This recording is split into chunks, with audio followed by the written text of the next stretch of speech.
ಪಾದಯಾತ್ರೆಗೆ ಪರವಾನಗಿ ಇಲ್ಲ ಎನ್ನುವಂತ ಹೇಳಿಕೆ ವಿಚಾರಕ್ಕೆ ಸಂಬಂಧಿಸಿದಂತೆ ಹೋರಾಟವನ್ನು ಹತ್ತಿಕ್ಕುವ ಶಕ್ತಿ ರಾಜ್ಯ ಸರ್ಕಾರಕ್ಕೆ ಇಲ್ಲ. ಹತ್ತಿಕ್ಕುವ ಕೆಲಸವಾದರೆ ಯಾವ ಮಟ್ಟಕ್ಕೆ ಹೋಗುತ್ತೆ ಗೊತ್ತಿಲ್ಲ. ಡಾಕ್ಟರ್ ಜಿ ಪರಮೇಶ್ವರ್ ಹೇಳಿಕೆಗೆ ಬಿವೈ ವಿಜೇಂದ್ರ ಈ ರೀತಿಯಾಗಿ ತಿರುಗೇಟನ್ನು ಕೊಟ್ಟಿದ್ದಾರೆ. ಕೋವಿಡ್ ಸಂದರ್ಭದಲ್ಲಿ ಕಾಂಗ್ರೆಸ್ ಪಾದಯಾತ್ರೆಯನ್ನು ಮಾಡಿತ್ತು. ಈಗ ಕಾಂಗ್ರೆಸ್ಗೆ ಆತಂಕ ಯಾಕೆ? ಸಿಎಂ ಸಚಿವರು ಹಗರಣದ ಬಗ್ಗೆ ಸ್ಪಷ್ಟೀಕರಣ ನೀಡ್ತಾರಾ? ಸದನವನ್ನು ಮೊಟಕುಗೊಳಿಸ್ತಾರೆ? ಹೋರಾಟವನ್ನ ಹತ್ತಿಕ್ಕುವಂತ ಶಕ್ತಿ ರಾಜ್ಯ ಸರ್ಕಾರಕ್ಕೆ ಇಲ್ಲ ಅಂತೇಳಿ ಬಿಜೆಪಿ ರಾಜ್ಯಾಧ್ಯಕ್ಷ ಬಿವೈ ವಿಜೇಂದ್ರ ವಾಗ್ದಾಳಿಯನ್ನು ನಡೆಸಿದ್ದಾರೆ.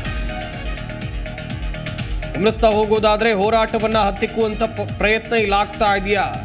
ಸರ್ಕಾರದ ವಿರುದ್ಧ ಈಗ ಕೇಳಿ ಬರ್ತಾ ಇರುವಂತಹ ಆರೋಪ ಹಗರಣಗಳ ಕುರಿತಂತೆ ಬಿಜೆಪಿಯವರು ಜೆಡಿಎಸ್ನವರು ಒಟ್ಟಾಗಿ ಪಾದಯಾತ್ರೆಯನ್ನ ಮಾಡಬೇಕು ಎನ್ನುವಂತ ನಿರ್ಧಾರಕ್ಕೆ ಬಂದಿದ್ದಾರೆ.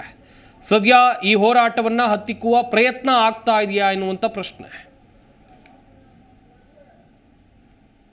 ಏನ್ರಿ ಅಭಿವೃದ್ಧಿ ಕೆಲಸ? ಗ್ಯಾರಂಟಿಗಳು ಕೊಡಬೇಕೇನ್ರಿ? ಗ್ಯಾರಂಟಿ ಕೊಡ್ತಾ ಇದ್ದೇವೆ, ಅದೇ ಅಭಿವೃದ್ಧಿ ಕೆಲಸ ಮಾಡೋದಕ್ಕೆ ₹1 ಕೂಡ ಕೊಡೋದಕ್ಕೆ ಸಾಧ್ಯ ಇಲ್ಲ.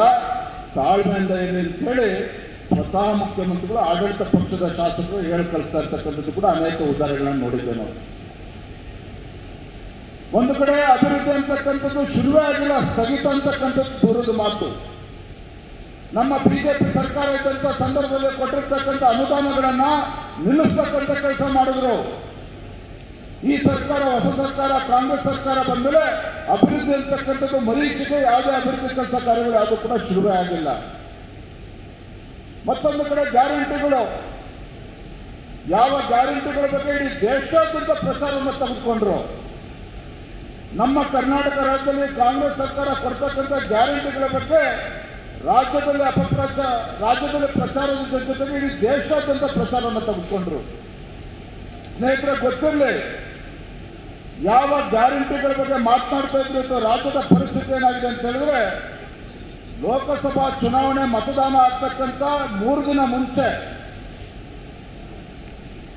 ಲೋಕಸಭಾ ಚುನಾವಣೆಗೆ ಮತದಾನ ಆಗ್ತಕ್ಕಂಥ 3 ದಿನ ಮುಂಚೆ ಆ ಗ್ಯಾರಂಟಿಗಳು ಹಣ ಏನು ಹೋಗ್ಬೇಕಾಗಿತ್ತು ರಾಜ್ಯದ ಜನರ ಅಕೌಂಟಿಗೆ ಹೋಗ್ತದೆ.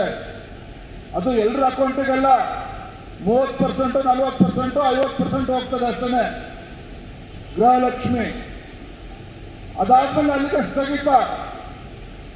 ಇನ್ನು ಬೇರೆ ಬೇರೆ ಗ್ಯಾರಂಟಿಗಳ ಬಗ್ಗೆ ಎಲ್ಲವೂ ಕೂಡ ಸ್ಥಗಿತ ಆಗಿರ್ತಕ್ಕಂಥದ್ದು. ಅಂದ್ರೆ ಕಾಂಗ್ರೆಸ್ ಪಕ್ಷದ ಗ್ಯಾರಂಟಿ ಏನಪ್ಪಾ ಅಂತ ಹೇಳಿದ್ರೆ, ಚುನಾವಣೆ ಹತ್ತಿರ ಬಂದಾಗ ಅಕೌಂಟಿಗೆ ಜಮಾ ಆಗ್ತದೆ, ಚುನಾವಣೆ ಮುಗಿತು ಅಂದ್ರೆ ಅದು ಕೂಡ ಬಂದಾಗ್ತದೆ. ನಿಮ್ಗೆ ಗೊತ್ತು, ನಿಮ್ಮ ಕ್ಷೇತ್ರದಲ್ಲಿ ನೀವು ತಿಳ್ಕೊಳ್ಳಿ, ಯಾರಿಗೂ ಅಕೌಂಟಿಗೂ ಹಣ ಹೋಗ್ತಾ ಇಲ್ಲ.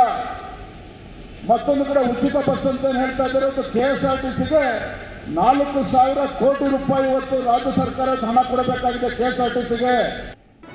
ಜಿ ಕನ್ನಡ ನ್ಯೂಸ್ ಈಗ ನಿಮ್ಮ ಮನೆಯಲ್ಲೇ ನೋಡಿ. ಎಲ್ಲ ಕೇಬಲ್ಗಳಲ್ಲಿ ಈಗ ಲಭ್ಯ. Sun Direct 292, Jio TV 1334, U digital 162, City cable 51, GTPL 17, Abhishek cables 821, Rock Line telecommunication 51, Shri Basaveshwara number 60, Vinayaka digital number 53, in digital number 896ರಲ್ಲಿ. ನಿಮ್ಮಿಸ್ತದ ಜಿ ಕನ್ನಡ ನ್ಯೂಸ್ ನೋಡಿ ಆನಂದಿಸಿ.